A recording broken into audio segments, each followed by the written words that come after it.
Ini ya, kalau kita lihat Pak Prabowo langsung mengecek lapangan kawannya.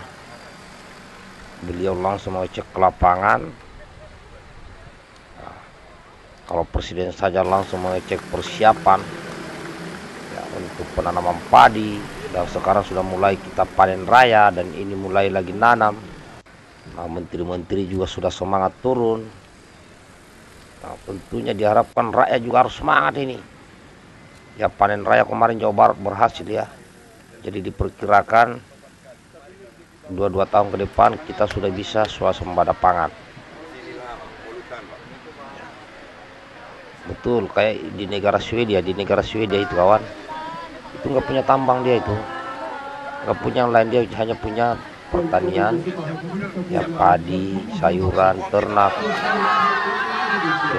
yang dibumikan di Swedia. Sekarang dia jadi negara makmur, padahal nggak punya tambang, nggak memproduksi pesawat, enggak, hanya beternak dan bertani. Negara itu negaranya kecil. Jadi kita doakan kawannya, semoga Bapak Presiden Prabowo senantiasa diberikan kesehatan ya, panjang umurnya, beliau sehat dan dilancarkan rezekinya sehingga betul-betul mampu meletakkan dasar-dasar dari yang tadinya rawa dan tidak produktif, dan katanya di sini adalah tempat buaya, sekarang sedang dibangun 105.000 hektar sawah dengan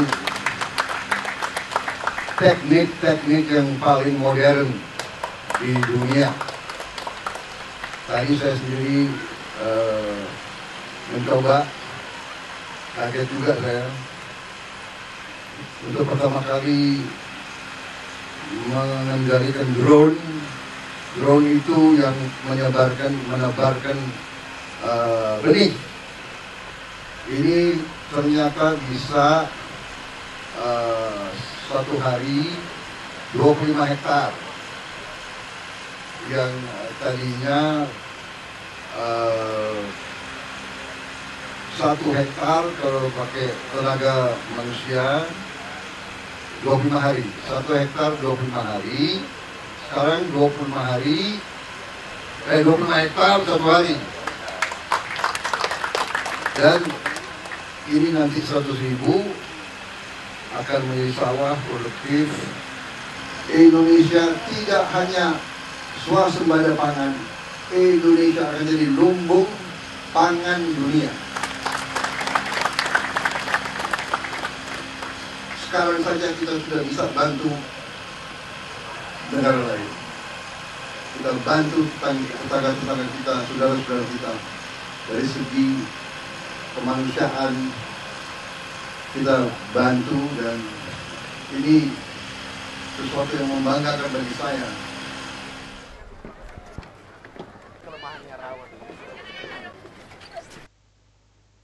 Nah, itu yang disampaikan Pak Prabowo kawannya.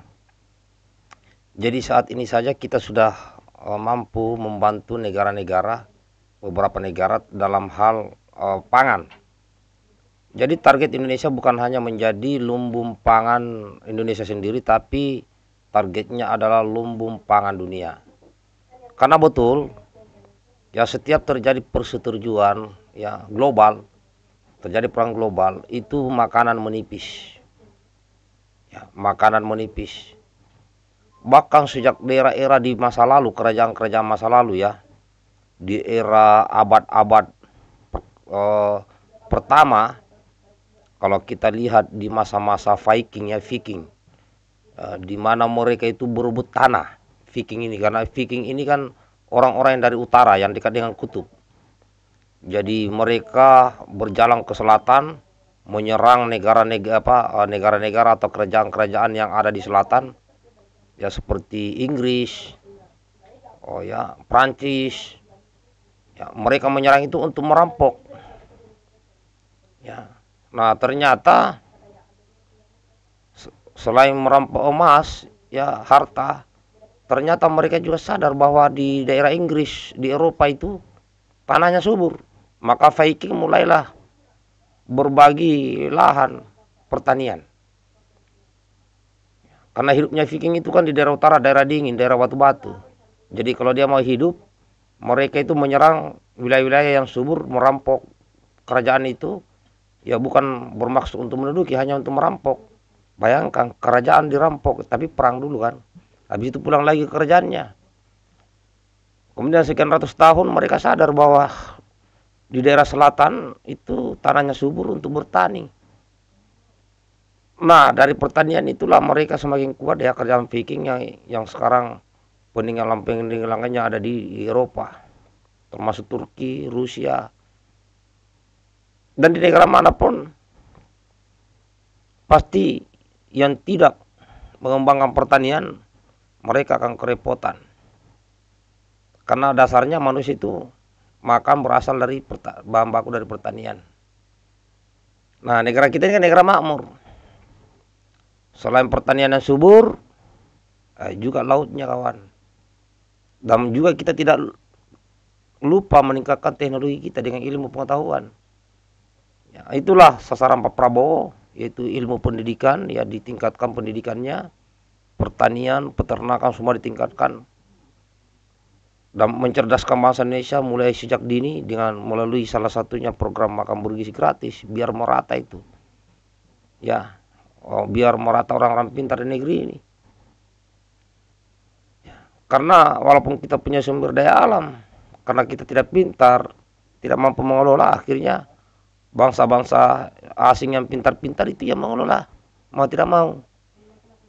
Dan kita juga akan dapat royalti dari situ. Tapi kedepannya, ya dengan ilmu yang sudah dimiliki anak bangsa yang mumpuni nanti ke depan, ya, secara teknologi dan yang lainnya, maka diharapkan sumber daya alam sumber daya alam negeri kita akan dikelola oleh bangsa sendiri dan kita menuju ke sana. Jadi ini saling terkait masalah pendidikan dan pertanian. Nah, kalau pertanian kita kuat, bagus, pendidikannya bagus, ya tentu saja pertahanan keamanan juga ikut meningkat. Ya, tapi zaman dulu itu dia perkuat dulu pertahanan ya, pertahanannya diperkuat, baru mencari yang lain. Tapi ya itu sama-sama lah bersinergi. Nah itu saja kawan, baikkan videonya.